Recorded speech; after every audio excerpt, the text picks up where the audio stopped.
Hello everyone, welcome to our YouTube channel keep it simple. आज यानी कि 21 अक्टूबर के हमारे स्टॉक्स एंड न्यूज़ हैं।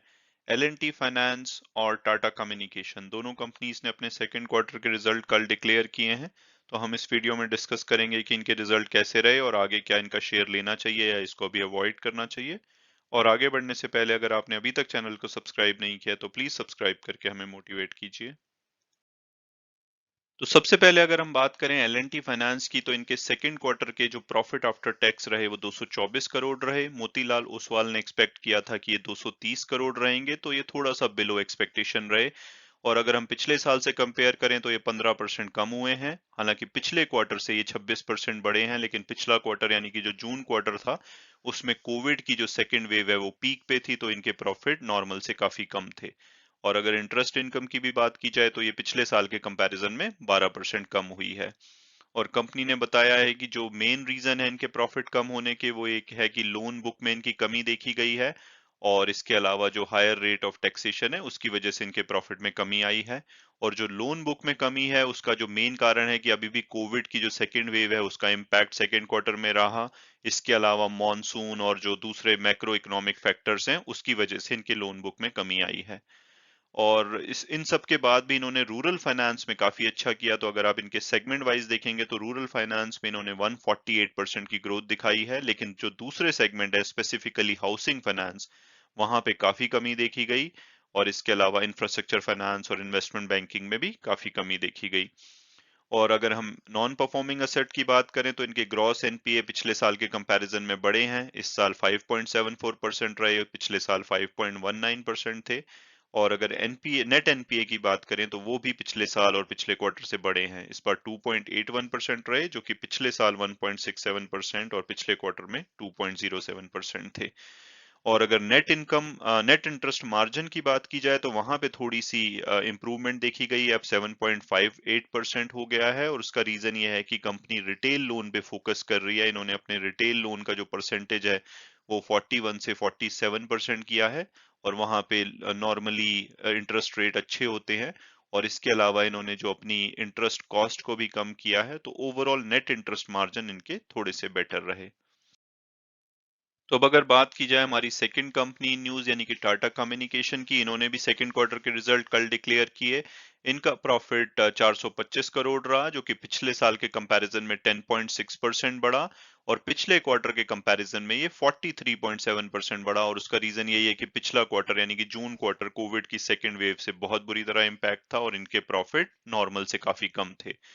और अगर रेवेन्यू की बात की जाए तो ये 4,174 करोड़ रहा। पिछले क्वार्टर से तो ये 1.7% बढ़ा, लेकिन पिछले साल से ये 5.2% कम हुआ है। और कंपनी ने कहा है कि जो क्वार्टरली इनकी जो ग्रोथ है वो डेटा और वॉइस दोनों ही सेगमेंट में देखी गई है। इसके अलावा अगर हम एबिटा मार्जिन की बात करें तो ये पिछले क्वार्टर के मुकाबले 2.6% बढ़े हैं। और पिछले साल के मुकाबले भी ये 0.4% बढ़े हैं। ओवरऑल ये 26.7% रहे, जो कि अच्छे कहे जा सकते हैं। इसके अलावा कंपनी ने अपने नेट डेट में भी कमी की है। अब ये 7,761 करोड़ के रह गए हैं, जो कि पिछले क्वार्टर से अगर कंपेयर किया जाए तो 240 करोड़ कम हुए हैं, और पिछले साल के मुकाबले 870 करोड़ कम हुए हैं। और उसका रीजन है कि कंपनी ने अपने जो ऑपरेटिंग प्रॉफिट बढ़े हैं और वर्किंग कैपिटल को इम्प्रूव किया है, उससे इन्होंने अपने डेट को थोड़ा कम किया है। अब अगर बात की जाए टाटा कम्युनिकेशन के शेयर की, तो इन्होंने 3 साल में तो काफी अच्छी रिटर्न दी है, 216% की। एक साल में भी 50% की। हालांकि पिछले 3 महीने से ये खास नहीं चला है, इन्होंने 4.4% की रिटर्न दी है। और कल के जो ट्रेडिंग सेशन में लगभग 3.5% से भी ज्यादा गिरा है। और अगर ब्रोकरेज हाउस रिपोर्ट्स की बात की जाए तो जून में एक रिपोर्ट आई थी, उनके हिसाब से इनका टारगेट प्राइस 1485 बताया गया था, जिसके काफी आसपास अब ये पहुंच चुका है। 1442 पे ये कल क्लोज हुआ है। और अगर टिकर टेप के प्रेडिक्टिव एनालिसिस को देखें तो वो एवरेज प्राइस 1619 बताते हैं, ऑन द हायर साइड 1816 और लोअर साइड 1142। और अगर हम इनका पीयर्स एनालिसिस देखें तो इस स्पेस में मोस्टली कंपनीज ऐसी हैं जो कि लॉस मेकिंग है। तो टाटा कम्युनिकेशन के साथ अच्छी बात यह है कि एटलीस्ट ये प्रॉफिटेबल हैं। और ओवरऑल लगातार ये प्रॉफिटेबल रहे हैं, बड़ा नाम है टाटा का पीछे। तो आप इसको कंसीडर कर सकते हैं लॉन्ग टर्म के लिए। आप 10 से 25% की अपसाइड भी देख सकते हैं। तो अगर इसमें कोई करेक्शन आए तो इसको कंसीडर किया जा सकता है। हालांकि वैल्यूएशन थोड़ा हाई है, तो अच्छा खासा करेक्शन आए तो बेटर ऑप्शन रहेगी, नहीं तो अदरवाइज करंट रेट पे भी कंसीडर किया जा सकता है। तो अब अगर बात की जाए एल&टी फाइनेंस के शेयर की, तो इन्होंने 3 साल में 17% की नेगेटिव रिटर्न दी है। पिछले एक साल में हालांकि 55% की पॉजिटिव रिटर्न है, बट 2021 की बात करें तो इसने 5% से भी कम की रिटर्न दी है। जबकि मार्केट इतना अच्छा कर रही है तो डेफिनेटली इसने काफी अंडर परफॉर्म किया है, और एक वीक में भी ये 1% से ज्यादा गिरा है। और अगर हम टिकर टेप के प्रिडिक्टिव एनालिसिस को देखें तो उनके हिसाब से एवरेज प्राइस इनका 105 आता है, हायर साइड पे 122 और लोअर साइड पे 85। तो कल ये 91 के आसपास क्लोज हुआ है, तो बोला जा सकता है कि अभी ये बिलो एवरेज चल रहा है। और अगर इनका पीयर्स एनालिसिस देखा जाए तो एक small to mid cap company है।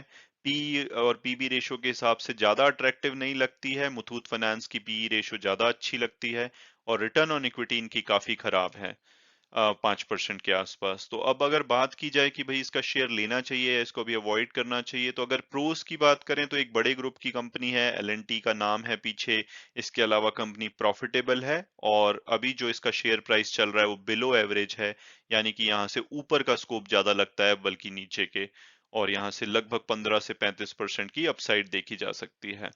और अगर कॉन्स की बात की जाए तो कंपनी ने बहुत अच्छा परफॉर्म नहीं किया है, और अगर रिजल्ट भी देखे जाएं तो काफी खराब रहे हैं। इनका रूरल फाइनेंस को छोड़ दिया जाए तो बाकी जगह पे काफी अंडर परफॉर्म किया है कंपनी ने। और यहाँ पे इस स्पेस में बेटर ऑप्शंस अवेलेबल हैं, मे बी मुथूट फाइनेंस को कंसीडर किया जा सकता है। तो मैं इस कंपनी के लिए न्यूट्रल रहूंगा। मुझे लगता है कि बेटर कंपनीज अवेलेबल हैं, लेकिन हाँ, एक बड़ी कंपनी है, फ्यूचर में कुछ इंप्रूवमेंट हो सकती हैं, और अभी बिलो एवरेज चल रहा है तो आप इसको कंसीडर कर सकते हैं। बट मेरी ओपिनियन में बहुत ही ज्यादा अट्रैक्टिव फाइनेंशियल्स नहीं है इसके। और जैसा कि अर्निंग सीजन चल रहा है तो आज भी बहुत सारी कंपनीज अपने रिजल्ट डिक्लेयर करेंगी। कुछ बड़े नाम उसमें से हैं Asian paints, JSW steel, Biocon, और इसके अलावा आप और कंपनीज की लिस्ट इस पेज पे देख सकते हैं।